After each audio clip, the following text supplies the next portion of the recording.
ಯದಾ ಯದಾ ಹಿ ಧರ್ಮಸ್ಯ ಗ್ಲಾನಿರ್ಭವತಿ ಭಾರತ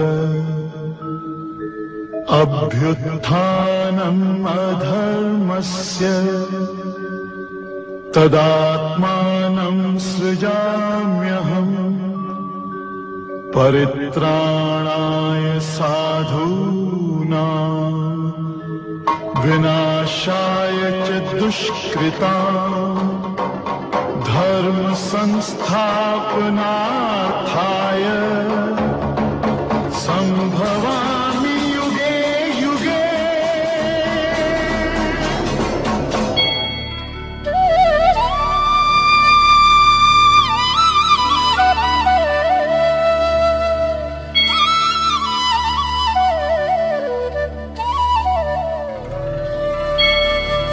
ಕೆಎಲ್ಇ ಧ್ವನಿಯನ್ನ ಮೆಚ್ಚಿ ಕೇಳುವಂತಹ ಶ್ರೋತೃಗಳೇ, ತಮ್ಮೆಲ್ಲರಿಗೂ ಭಗವದ್ಗೀತೆಯ ಸಾರವನ್ನ ತಿಳಿಸಿಕೊಡುವಂತಹ ಬದುಕಿನ ಗೀತೆ ಭಗವದ್ಗೀತೆ ಕಾರ್ಯಕ್ರಮಕ್ಕೆ ಸ್ವಾಗತ.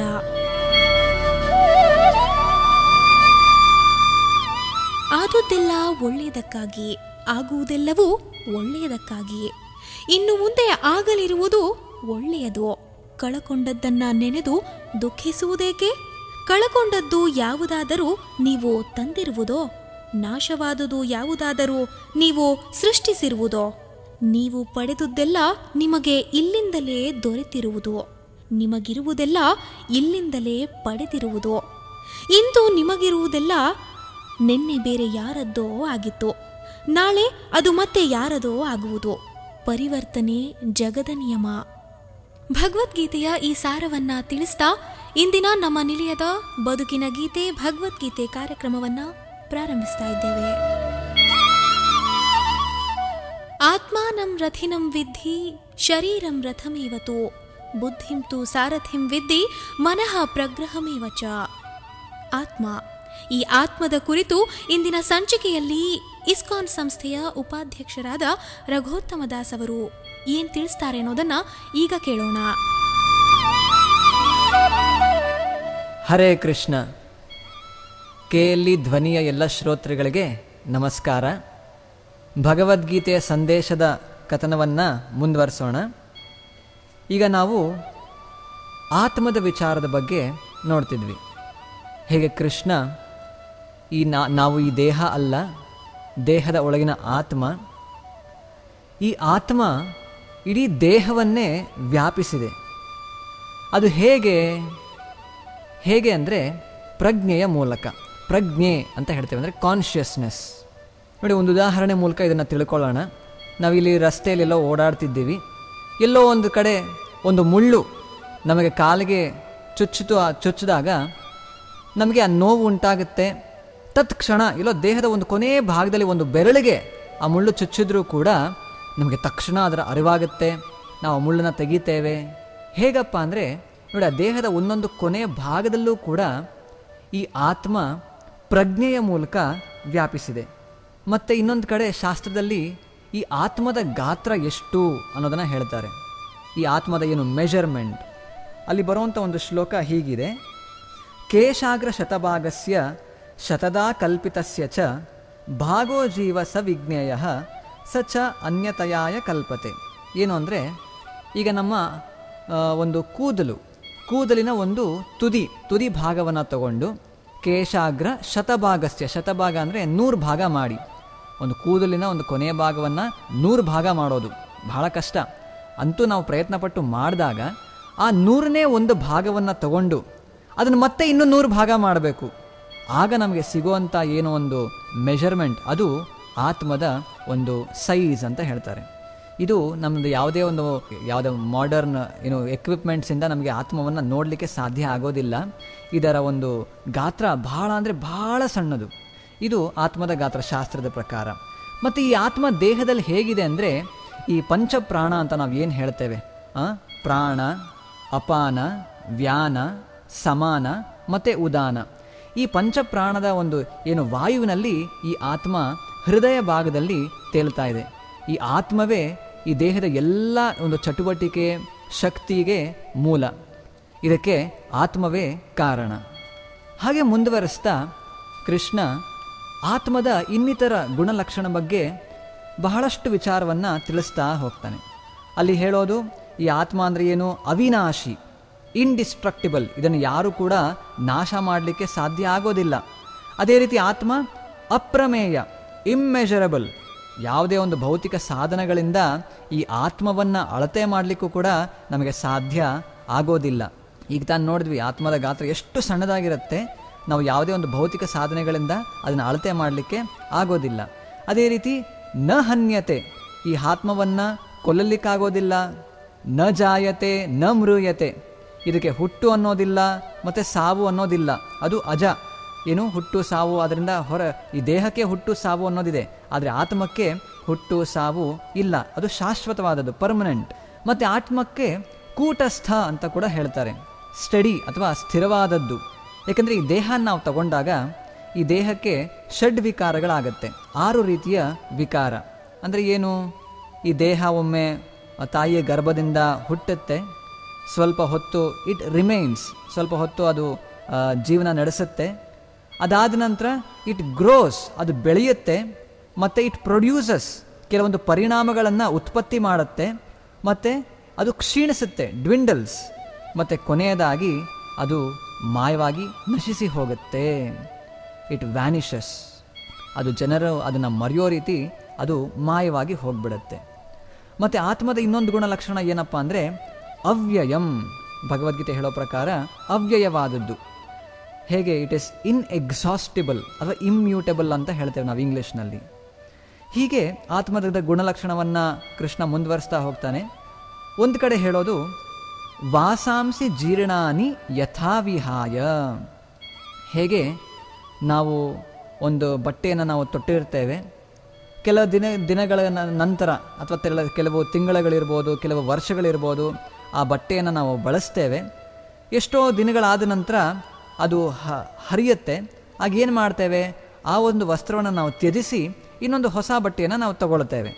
ಅದೇ ರೀತಿ ಆತ್ಮವೂ ಕೂಡ ಈಗ ಈ ದೇಹದಲ್ಲಿದೆ. ಈ ದೇಹಕ್ಕೆ ಒಂದು ದಿನ ಮುಪ್ಪು ಬರುತ್ತೆ, ಒಂದಿನ ಸಾವಿಗೀಡಾಗುತ್ತೆ. ಆ ರೀತಿ ಮುಪ್ಪಾದಂಥದ ದೇಹ ಎಲ್ಲಿ ಆತ್ಮಕ್ಕೆ ಅಲ್ಲಿ ಇರಲಿಕ್ಕೆ ಸಾಧ್ಯ ಆಗೋದಿಲ್ಲ, ಆಗ ಆತ್ಮ ಈ ದೇಹವನ್ನು ಬಿಟ್ಟು ಇನ್ನೊಂದು ದೇಹವನ್ನು ಪ್ರವೇಶ ಮಾಡುತ್ತೆ. ಇದಕ್ಕೆ ನಾವು ಸಾವು ಅಥವಾ ಟ್ರಾನ್ಸ್ಫಾರ್ಮೇಷನ್ ಅಂತ ಹೇಳ್ತೇವೆ ನಾವು. ಶ್ವೇತಾಶ್ವತರ ಉಪನಿಷತ್ತಿನಲ್ಲಿ ಈ ದೇಹವನ್ನು ಒಂದು ಮರಕ್ಕೆ ಹೋಲಿಸ್ತಾರೆ. ಆ ಮರದ ಒಂದು ರೆಂಬೆಯ ಮೇಲೆ 2 ಪಕ್ಷಿಗಳು ಕುಳಿತಿವೆ. ಒಂದು ಪಕ್ಷಿ ಬಂದು ಆತ್ಮ, ಇನ್ನೊಂದು ಪಕ್ಷಿ ಪರಮಾತ್ಮ. ಈ ಆತ್ಮ ಅನ್ನೋ ಪಕ್ಷಿ ಆ ಮರದಲ್ಲಿರುವಂಥ ಎಲ್ಲ ಹಣ್ಣುಗಳು, ಕೆಲವು ಹಣ್ಣುಗಳು ಸಿಹಿಯಾಗಿರುತ್ತೆ, ಕೆಲವು ಹಣ್ಣುಗಳು ಕಹಿಯಾಗಿರುತ್ತೆ. ಅದನ್ನು ರುಚಿ ನೋಡೋದು, ಅದು ಹೇಗಿದೆ, ಇದು ಚೆನ್ನಾಗಿಲ್ಲ, ಈ ಹಣ್ಣು ಚೆನ್ನಾಗಿಲ್ಲ, ಈ ಹಣ್ಣು ಚೆನ್ನಾಗಿದೆ, ಅದನ್ನು ಶೇಖರಿಸಿ ಇಡೋದು.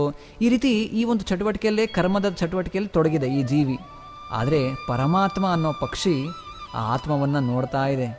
ಯಾವಾಗ ಈ ಆತ್ಮ ಅನ್ನೋ ಪಕ್ಷಿ ತನ್ನ ಎಲ್ಲ ಕರ್ಮ ಚಟುವಟಿಕೆಗಳಿಂದ ಮುಕ್ತಿಯನ್ನು ಹೊಂದು ಪರಮಾತ್ಮನ ಬಳಿ ಬರುತ್ತೆ, ಅದನ್ನು ಪರಮಾತ್ಮ ಅನ್ನೋ ಪಕ್ಷಿ ನಿರೀಕ್ಷಿಸ್ತಾ ಇದೆ.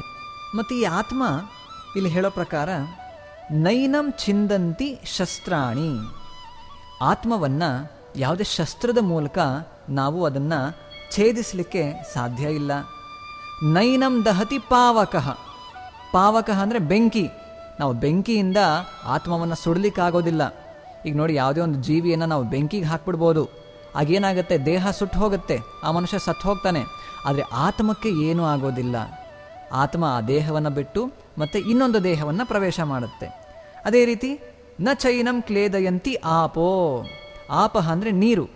ಆತ್ಮವನ್ನು ನೀರಿನಿಂದ ತೋಯಿಸಲಿಕ್ಕೆ ಸಾಧ್ಯ ಇಲ್ಲ. ಅದೇ ರೀತಿ ಕೊನೆಯದಾಗಿ ನ ಶೋಷಯತಿ ಮಾರುತಃ. ಮಾರುತಃ ಅಂದರೆ ಗಾಳಿ. ಗಾಳಿಯ ಮೂಲಕ ಆತ್ಮ ಒಣಗಿ ಹೋಗೋದಿಲ್ಲ. ಇದು ಆತ್ಮದ ಗುಣಗಳು. ಅದೇ ರೀತಿ ಮುಂದುವರಿಸ್ತಾ ಅಚ್ಛೇದ್ಯೋಯಂ. ಆತ್ಮವನ್ನು ನಾವು ಬ್ರೇಕ್ ಮಾಡಲಿಕ್ಕೆ ಸಾಧ್ಯ ಇಲ್ಲ. ಅದಾಹ್ಯೋಯಂ, ಸುಡಲಿಕ್ಕೆ ಸಾಧ್ಯ ಇಲ್ಲ. ಅಕ್ಲೇದ್ಯೋ ಅಂದರೆ ಅದನ್ನು ನೀರಿನಲ್ಲಿ ತೋಯಿಸಲಿಕ್ಕೆ ಸಾಧ್ಯ ಇಲ್ಲ. ಈ ರೀತಿ ಆತ್ಮ ಸರ್ವಗತಃ.